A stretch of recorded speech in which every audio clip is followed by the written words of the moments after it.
por alto esta fecha, que es mañana, 23 de septiembre. Hay un músico, guitarrista y cantorazo de Curuzú, Cuatiá, nacido ahí en la Villa Belgrano, el gran Rubén Edgardo Molina, el popular y querido Pinchafoco. Él nació un 23 de septiembre, digo bien, del 56.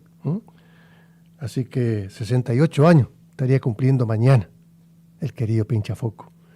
Pero se apuró, tomó la decisión de irse temprano y se fue el 21 de abril del 2013. Se fue para los pagos sin males. Se nos anticipó y decía, bueno, pero nos dejó su voz, su guitarra. Qué lindo. Y lo queremos recordar. Mañana cumpliría 68 años el querido Pinchafoco. Recuerdos de mi linda infancia. Qué canción, por Dios, dedicada al querido, populoso barrio Villa Belgrano y su calle. Su calle de piedra, ahí la 16 de noviembre, donde nació y se crió Ramón Salvador La Rana Espinosa, guitarrista y cantor también. Él es el autor de este tema junto al papá de Pinche, el querido Rubén Emilio Amarilla, el popular Palometa. Ellos escribieron Recuerdos de mi linda infancia.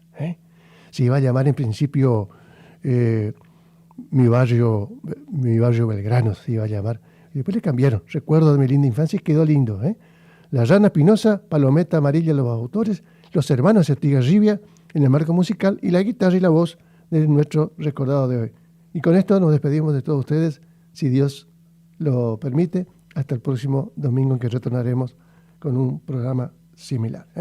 Gracias a Jorge Alberto Medina, que me acompañó hoy, responsable de los controles técnicos esta mañana. Y por supuesto a ustedes les dejo mi corazón, les deseo que tengan una excelente jornada. Y al reencuentro, como dije, Dios mediante y la Virgencita y Tatí, el próximo domingo a la hora 8, por esta misma emisora y por esta misma sintonía.